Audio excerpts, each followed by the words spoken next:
তুমি কি করছো? আমিও তোমার কাছ থেকে এই ময়দার বলগুলো বানানো শিখবো।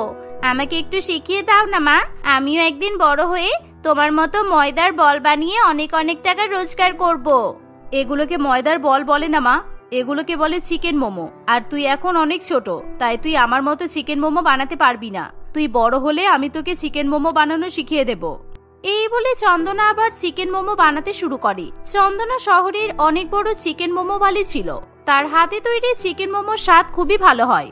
সে ছোটবেলা থেকে পাহাড়ি মানুষ বলে পাহাড়ি স্টাইলে চিকেন মোমো বানাতে পারে।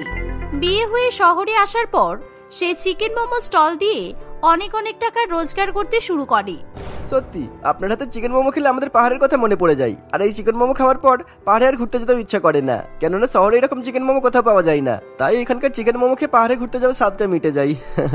হ্যাঁ, আপনি ঠিক কথাই বলেছেন, কারণ আমার মতো চিকেন মোমো বানানো কারোর পক্ষে সম্ভব নয়। আমার হাতে চিকেন মোমোতে একটা অন্য ধরনের জাদু আছে। এভাবেই চিকেন মোমো বিক্রি করতে করতে ময়না অনেক বড়লোক হয়ে যায় এবং বড়লোক হওয়ার ফলে সে খুবই অহংকারী হয়ে ওঠে। সে আর অন্য কোনো মোমো বিক্রেতাকে কোনো রকম মর্যাদা দিতে চায় না। একদিন মোমোর দোকান বন্ধ রেখে ময়না তার মেয়ে চন্দনাকে নিয়ে পার্কে ঘুরতে গেছে। এমন সময় চন্দনার খুবই খিদে পায়। মা, আমার খুব খিদে পেয়েছে, আমি ভাবছি চিকেন মোমো কিনে খাবো। ওই দেখো, পার্কের কোণার দিকে একটা লোক বসে চিকেন মোমো বিক্রি করছে, চলো ওর কাছ থেকে গিয়ে চিকেন মোমো কিনে খাই। ছি, এরকম রাস্তার দোকান থেকে মোমো খেলে তোমার শরীর খারাপ হবে। আর আমি প্রত্যেকদিন তোমাকে চিকেন মোমো তৈরি করে খাওয়াই, তবুও তোমার মোমোর প্রতি লোভ যায় না কেন? রাস্তায় ভিখারিদের মতো দোকান থেকে মোমো কিনে খাওয়া ঠিক নয়। তুমি আস্তে কথা বলো, ওই লোকটা তোমার কথাগুলো শুনলে তো খারাপ ভাবতে পারে। আর আমি তোমার হাতে তৈরি করে চিকেন মোমো খাই বলে বাইরে কোথাও থেকে চিকেন মোমো টেস্ট করতে পারবো না, এরকম তো কোনো কথা নেই। ওই ভিখারি মোমোওয়ালা আমার কথা শুনলে আমার কিছুই যায় আসে না। শহরের সবচেয়ে বড় চিকেন মোমো বিক্রেতাওয়ালির মেয়ে রাস্তায় পার্কের ধারে দাঁড়িয়ে মোমো খাবে, এটা দেখতে ভালো লাগবে না। তুই আমার সঙ্গে বাড়ি চল, তারপর সন্ধ্যাবেলা যখন আমি মোমোর দোকান খুলবো তখন আমি তোকে চিকেন মোমো খাওয়াবো। ময়নার এরকম অহংকারজনক কথাবার্তা শুনে চন্দনার খুবই খারাপ লাগে। আর সেই সময় চিকেন মোমো বিক্রেতা রতন ময়নার সব কথা শুনতে পায়। রতন আর কিছুতেই নিজের অপমান সহ্য করতে পারে না। দিদি, আমি জানি আপনি শহরের অনেক বড় চিকেন মোমো বিক্রেতা বলি, কারণ আপনার ফটো আমি পেপারে দেখেছি। কিন্তু তাই বলে আপনার যে এরকম অহংকার, আমি সেটা তো জানতাম না। আমি তো ভেবেছিলাম আপনি খুব ভদ্র মহিলা, তাই আপনার সাথে দেখা করার আমার খুবই ইচ্ছা ছিল। কারণ এখন মনে হচ্ছে আপনি নেহাতই অভদ্র মহিলা। একেবারে বাজে কথা বলবে না। আর তোমার সাহস কি করে হলো যে তুমি আমার মুখের উপর এত বড় বড় কথা বলো? আমি চাইলে পুলিশকে বলে এই পার্কের মধ্যে থেকে তোমার মোমোর দোকান তুলে দিতে পারি। এই পার্কের মধ্যে বসার লাইসেন্স আমার কাছে আছে, তাই আপনি চাইলেও কিছু করতে পারবেন না। সুতরাং আপনি বাড়ি ফিরে নিজের দোকানে মোমো বানানো নিয়ে চিন্তা করুন, যান। রতনের মুখে এই কথা শুনে ময়না ভীষণ বিরক্ত বোধ করে। তাই সে নিজের ক্ষমতা প্রদর্শন করার জন্য শহরের পুলিশ অফিসার রাজুকে ফোন করে। কারণ রাজু প্রত্যেকদিন পুলিশ থানা থেকে বাড়ি ফেরার পথে ময়নার দোকান থেকে গরম গরম চিকেন মোমো খেয়ে তারপরেই বাড়িতে ফেরে। আর সে নিজের পরিবারের জন্য চিকেন মোমো নিয়ে যায়। তাই পুলিশ অফিসার রাজুর সঙ্গে ময়নার বেশ ভালো সম্পর্ক ছিল। আর সেই কারণেই ময়না পুলিশের এত রব দেখায়। হ্যাঁ ময়নাদি, কি হয়েছে? এই সময় আমাকে ফোন করলেন কেন? মোমোর দোকানে কোনো সমস্যা হয়েছে নাকি? না ভাই, আসলে আমার মেয়েকে নিয়ে পার্কে ঘুরতে এসেছিলাম, কিন্তু একটা গরিব মোমো বিক্রেতা আমার সঙ্গে খুব অভদ্র ব্যবহার করছে। তুমি একবার তোমার ফোনটা চেক করো। আমি এই মোমো দোকানের ফটো তোমাকে পাঠিয়ে দিয়েছি। তুমি এর মোমো দোকানের লাইসেন্সটা বাতিল করে দাও তো। ঠিক আছে, আমি এক্ষুনি দেখে নিচ্ছি, আপনি চিন্তা করবেন না। এই বলে রাজু ফোন রেখে দেয়। রতনের মোমো দোকানের ছবিটা দেখে এবং সে রতনের সঙ্গে ফোনে কথা বলতে চায়। পুলিশ অফিসার রাজু রতনকে খুবই অপমান করতে শুরু করে। ফলে রতনের চোখে জল চলে আসে। আর রতন তার মোমোর দোকানের লাইসেন্স ক্যান্সেল করে দেওয়ার কথা শুনে বলে, স্যার দয়া করে আমার মোমো দোকানের লাইসেন্স ক্যান্সেল করবেন না। আমি ভীষণ গরিব, আর এই মোমোর দোকানের উপর নির্ভর করে আমার সংসার চলে। সুতরাং এই দোকান চলে গেলে আমি খেয়ে পড়ে বেঁচে থাকতে পারবো না। আমি কম্পিউটারে চেক করেছি যে তুই 2 বছর ধরে নিজের লাইসেন্স রিনিউ করাসনি। সুতরাং 10,000 টাকা দিয়ে লাইসেন্স রিনিউ করে নে, তাহলে তোর মোমোর দোকান আমি আর তুলে দেবো না। আর তুই তো তার উপরে ময়নাদের সাথে খারাপ ব্যবহার করিস, তোর সাহস কি করে হয়? আমি কিছুদিন সময় দিন, আমি সমস্ত টাকা ঠিকঠাক শোধ করে দেবো, লাইসেন্স রিনিউ করে নেব। আর আমি ময়নাদের কাছে ক্ষমাও চাইতে রাজি আছি। দরকার হলে আমি ওনার পায়ে ধরে ক্ষমা চাইবো। পুলিশ অফিসার রাজু মোমো বিক্রেতা রতনের কোনো রকম কথা শুনতে চায় না। সে রতনের মুখের উপর ফোন কেটে দেয়। রাজু পুলিশ ফোর্স পাঠিয়ে রতনের মোমোর দোকান ভাঙতে শুরু করে। ময়না এই দেখে মনে মনে খুবই আনন্দ পায়। রতন ময়নার পায়ে ধরে ক্ষমা চাইলেও ময়না তাকে ক্ষমা করতে চায় না। ফলে রতন হাউ হাউ করে কাঁদতে শুরু করে আর ময়নাকে মনে মনে অভিশাপ দেয়। চন্দনাও নিজের মায়ের এরকম ঔদ্ধত্যপূর্ণ এবং অসভ্য আচরণ মেনে নিতে পারে না। মা, তুমি আজকে যেটা করলে সেটা কিন্তু ঠিক হলো না। তুমি শেষ পর্যন্ত একটা গরিব মানুষের মোমোর দোকান পুলিশকে দিয়ে ভাঙিয়ে দিলে। তুমি দেখো, তোমার অহংকারের ঠিক একদিন পতন হবে। আমি যদি এই কাকুটের কাছ থেকে মোমো খেতে না চাইতাম তাহলে আজকে এত কিছু হতো না। তোকে আর এই লোকটার হয়ে কথা বলতে হবে না। চল বাড়ি চল, আমার গ্রাহকরা আমার দোকানের মোমো খাবে বলে অপেক্ষা করছে। চল। এই বলে ময়না চন্দনাকে টানতে টানতে বাড়িতে নিয়ে চলে যায়। ময়না বাড়িতে এসে মহা আনন্দে নিজের মোমোর স্টল খোলে। সেই দিন রাজু ময়নার দোকানে মোমো খেতে আসে। ফলে ময়না আনন্দে তাকে ফ্রিতে সব চিকেন মোমো খাওয়ায় আর তার পরিবারের জন্য ফ্রিতে অনেক অনেক প্যাকেট চিকেন মোমো দিয়ে দেয়। ভাই, তুমি আজকে ওই গরিব মোমো বিক্রেতাকে একেবারে শায়েস্তা করে দিয়েছো। আর আমিও প্রমাণ করতে পেরেছি যে এই শহরে আমার থেকে বড় মোমো বিক্রেতা কেউ হতে পারে না। আমি আমার থেকে আগে কাউকে এগোতেই দেব না। তুমি চিন্তা করো না দিদি, তোমার থেকে কোনোদিনও ভালো মোমো কেউ বানাতে পারবে না। সত্যি তুমি শহরের নাম করে 1 নম্বর মোমো বিক্রেতা বলি। দেখতে দেখতে এভাবেই কিছু বছর কাটে, কিন্তু ময়নার মোমো বিক্রির সুনাম এখনো পর্যন্ত অক্ষত থাকে। এর ফলে সে আরো অনেক বড়লোক হয়ে যায়।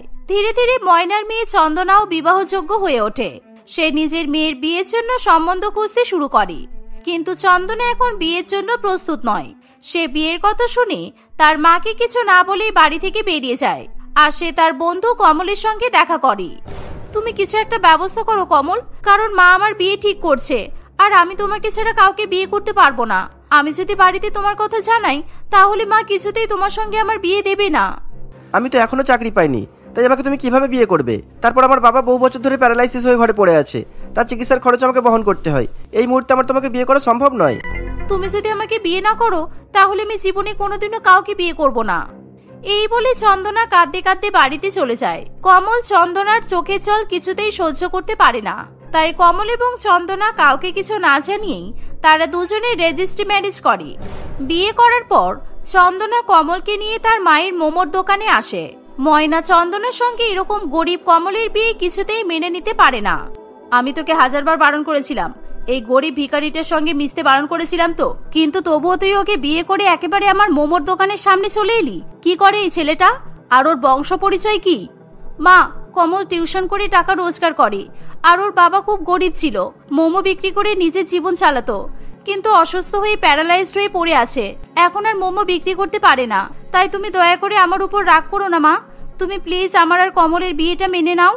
মেনে নেওয়ার তো প্রশ্নই আসছে না। তুই আমার দোকান থেকে বেরিয়ে যা, কারণ তোর জন্য আমার ব্যবসা শেষ হয়ে যাবে। আমি যেন কোনোদিন তোর মুখ দেখতে না পাই। এই বলে ময়না চন্দনা এবং কমলকে নিজের মোমোর দোকান থেকে তাড়িয়ে দেয়। চন্দনা কাঁদতে কাঁদতে নিজের শ্বশুর বাড়িতে গিয়ে ওঠে। কমলের সঙ্গে শ্বশুর বাড়িতে ঢোকার পর চন্দনার মাথা একেবারে ঘুরে আসে, কারণ সে বিছানায় প্যারালাইজড অবস্থায় শুয়ে থাকতে রতনকে দেখতে পায়। চন্দনা, বহু বছর আগে একজন মোমোওয়ালির জন্য আমার বাবা চিকেন মোমো বিক্রি করা বন্ধ হয়ে যায়, যার ফলে তারপর থেকে আমরা খেতে পেতাম না। আর সেই সময় আমার বাবা প্যারালাইজড হয়ে গেছে। আমি যদি কোনোদিনও সেই মোমোওয়ালিকে পাই তাহলে আমি কিন্তু তাকে ছাড়বো না। কমল, তোমার বাবার এরকম অবস্থা আমার মায়ের জন্য হয়েছে। অনেক বছর আগে আমার মা পুলিশকে দিয়ে তোমার বাবার মোমোর দোকানটা ভাঙিয়ে দিয়েছিল, কিন্তু আমি জানতাম না তুমি রতন কাকুরই ছেলে। কমল কিছুতেই এই সত্যি ঘটনা শুনে সহ্য করতে পারে না, তাই সে ঠিক করে সে আর কিছুতেই চন্দনার সঙ্গে সংসার করবে না। চন্দনা কাঁদতে কাঁদতে কমলের হাতে পায়ে পড়তে শুরু করে। তুমি চিন্তা করো না কমল, আমি তোমার বাবাকে ঠিক সুস্থ করে তুলবো, কারণ অনেক ছোটবেলায় আমি আমার বাবাকে হারিয়েছি। তাই তোমার বাবা যে এরকম অবস্থা হয়েছে তার প্রতিশোধ আমি নিজের মায়ের কাছ থেকে নেব। চন্দনার নামে যা কিছু ফিক্সড ডিপোজিট ছিল চন্দনা সবকিছু ভেঙে ফেলে এবং সেই টাকা দিয়ে তার শ্বশুরের চিকিৎসা শুরু করে। প্রায় 5 থেকে 6 মাসের মধ্যে রতন আবার আগের মতো সুস্থ হয়ে ওঠে। সুস্থ হয়ে সে তার ছেলে এবং বৌমাকে অনেক অনেক আশীর্বাদ করে।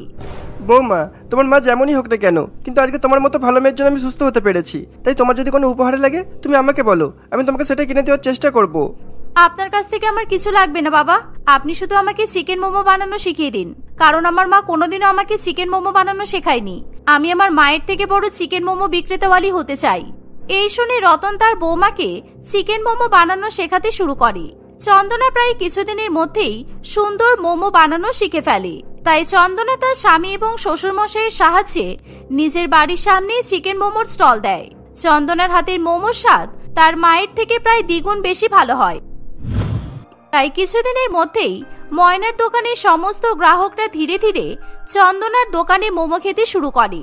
এর ফলে ময়নার মোমো বিক্রি একেবারে বন্ধ হয়ে যায়, আর সে কিছুতেই এটা সহ্য করতে পারে না।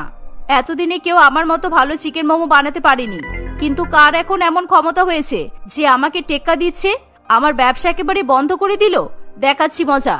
ময়না সেদিনই খোঁজ খবর নিয়ে চন্দনার চিকেন মোমোর দোকানে গিয়ে উপস্থিত হয়। ময়না সেখানে তার মেয়েকে নিজের থেকেও ভালো মোমো বানাতে দেখে প্রচন্ড পরিমাণে অবাক হয়। এই দেখে ময়না তার মেয়েকে সকলের সামনে অপমান করতে শুরু করে, কিন্তু কমল এবং তার বাবা এরকম অপমানজনক কথাবার্তা মেনে নেয় না।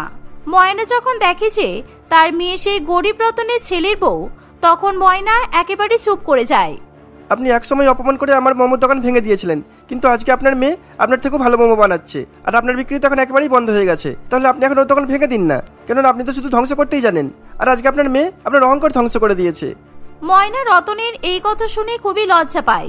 এভাবেই চন্দনা তার মায়ের অহংকার একেবারে মাটিতে মিশিয়ে দেয়। এমন পরিস্থিতিতে ময়না চোখে জল নিয়ে বলে, আমি সত্যি ভুল করেছি। সেদিনকে আমার আপনাকে এরকম ভাবে অপমান করা উচিত হয়নি, আর আমি চাইনি যে আমার মেয়ে কোনোদিনও চিকেন মোমো বানানো শিখুক, কারণ আমি সবসময় সেরা হয়ে থাকতে চেয়েছি। কিন্তু আমি আর কখনো কাউকে অপমান করব না। তাই তোমরা সুখে শান্তিতে সংসার করো। আর চন্দনা, আমি চাই তুই যেন আরো বড় চিকেন মোমোওয়ালি হতে পারিস। এই বলে ময়না সেখান থেকে চলে যায়। এভাবেই চন্দনা ধীরে ধীরে তার মায়ের থেকেও অনেক বড় চিকেন মোমোওয়ালি হয়ে ওঠে। এখন সে অনেক অনেক বড় লোক হয়ে যায়। এভাবেই চন্দনা তার পরিবারকে নিয়ে সুখে শান্তিতে সংসার করতে থাকে।